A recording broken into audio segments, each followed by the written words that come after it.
First of all, I'd like to say I've been on YouTube for many years. I watch a lot of videos, and I've never in my life made a video or made a comment on a video.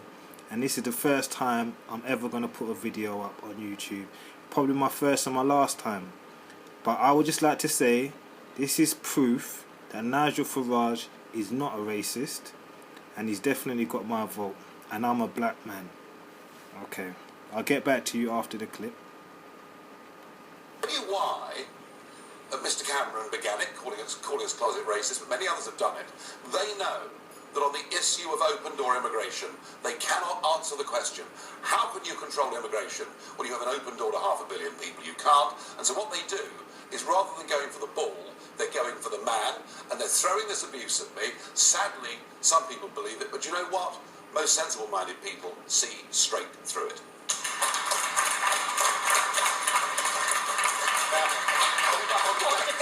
Are there any views on defence? To put it, yes, the gentleman there. Sorry. Yes. Don't you think that your defence spending should also be twinned with foreign aid budget? So why are you attempting to slash the foreign aid budget? And also, if you're so obsessed with immigration, surely if you slash foreign aid, then you're going to increase the number of asylum seekers who come here? No. Hang on. No. Now, I mean, you've linked a lot of things in there. Can I just tell you this? Can I just tell you what we do to Africa as a European Union?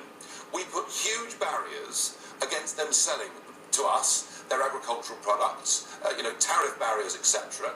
We rape and pillage the fisheries off the west coast of Africa. We're behaving in a neo-colonial way to Africa, and we assuage our consciences by giving a bit of foreign aid that in nearly every case goes to the wrong people. And I'm sick of this hypocrisy when it comes to foreign aid in Africa, and I think that for the political class, led by David Cameron, to have increased foreign aid at a time when they've slashed our defences to a level that we can't defend ourselves is simply wrong. The gentleman there at the end. Wow. Well, what can I say? Anyone who calls this man racist after this is clearly ignorant or politically unaware of how the world really works. What Nigel Farage has just done there, he has just exposed real racism. Real strategic, systematic racism from the European people that have colonialized Africa and been keeping it down for many years. I'm an 80s baby, and from when I was a very small boy, and I could take acknowledgement of what was going on in the world, and I looked at the TV and I saw little African babies in Africa with flies on their face and air bellies, and they were talking about give them money and world aid and all this stuff. I thought, wow. And I was about probably 4 or 5 years old when I first took that into my mental. To forward all the way to 2015, and we're still getting these same videos or these same things on TV of these people dying every day for food and hunger. Yeah? And this guy, now when you look into it, any black person would know that there's something completely wrong. While there's one half of the world is completely flourished with money, and the other half can't even get no food and water. Yeah. Now, when you look into this stuff, you will know that it's been done strategically by the West to Africa, to black people. Yeah. Now, all these politicians that come out and they don't mention nothing like this in reality. They never bring these things into the public sphere. This is what makes Nigel Farage a people's champ.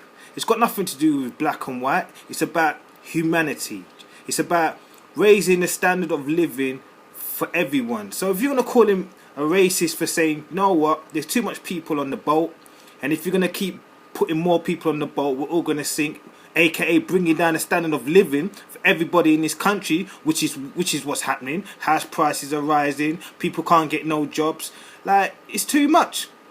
Yeah, so if you're going to call him racist, then David Cameron's racist, yeah, then Ed Miliband's racist, then Nick Clegg's racist, and all these other politicians that you want to vote for, they're all racist, because you know what? This man has just exposed real racism in the world that is going on today. And if you want to make yourself feel better by calling him a racist, then you don't know real racism. Do you understand me? So anybody who calls this man racist from now, you need to shut your mouth. You don't know what you're talking about. He's a people's champ, and he's got my vote. Vote UKIP. It's all about freedom.